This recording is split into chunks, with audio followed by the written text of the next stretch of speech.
নমস্কার বন্ধুরা, আশা করি সবাই ভালো আছেন। আজকেও 3টে বডি পার্টস দিয়ে দিচ্ছি। সেটা হচ্ছে দাঁত, থাই, গোড়ালি।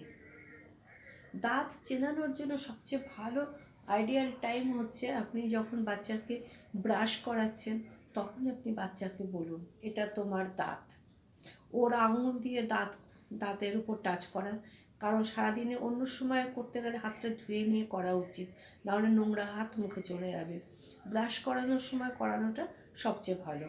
ওকে আঙুল দিয়ে ওর দাঁত টাচ করান, টাচ করিয়ে বলুন, এটা তোমার দাঁত, দেখো দাঁত দেখাও, দেখো দাঁত ব্রাশ করা হচ্ছে, এটা ব্রাশ, তার সাথে ব্রাশ করার ওর টুথব্রাশটাও ও চিনতে পারবে। তো ব্রাশিংয়ের সময় আপনি দাঁতটা চেনান। তারপরে আপনার কাছে যদি ছবি থাকে ফ্ল্যাশ কার্ডে, ওকে আপনি দাঁতের ছবি দেখান। বাচ্চা যখন দাঁত চিনে যাবে তখন বাচ্চাকে চেনান থাইটা চেনান। বাচ্চাকে পা লম্বা করে বসিয়ে বলুন, এটা তোমার থাইয়ের পোর্শনটা ওর হাতে দিয়ে থাই চেনান। যদি সম্ভব হয় পরিবারের আরও কারোর চেনানো, সেটা যদি করেন খুব ভালো হয়। যদি পুতুল থাকে কাছে, পুতুলের থাই চেনান, পুতুলের বডি পার্টস চেনান, পুতুলের থাইটা চেনান। যদি ছবি দেখানো সম্ভব হয় ছবিটাও দেখান, দেখিয়ে চেনান। এবং বাচ্চাকে চেনান গোড়ালি চেনানোর জন্য আমি বলেছি পায়ের পার্ট যখন চেনানো হবে, বাচ্চাকে পা লম্বা করে কোনো একটা সারফেসে বসান।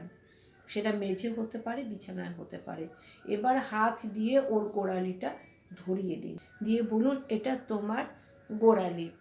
যখন গোড়ালি চিনবে তারপর আবার একটা একটা করে চেনাবেন। আমি আগেই বলেছি একটা একটা করে চেনাবেন। তারপর যখন সব 3টেই আলাদা করে চিনবে তখন আবার দুটো দুটো করে জিজ্ঞেস করুন। যখন দুটো করে পারবে তখনই 3টে করে জিজ্ঞেস করবেন। আজকে 3টে অবধি 3টে ভিডিও, আজকে 3টে বডি পার্টস দিলাম। আর যখন আপনি পুরনোটা অবশ্যই জিজ্ঞেস করবেন।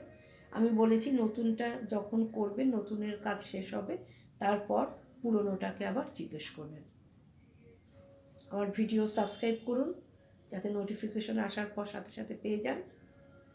শেয়ার করুন, কমেন্টস করুন। আজকে এই পর্যন্ত। ওকে, টাটা, বাই।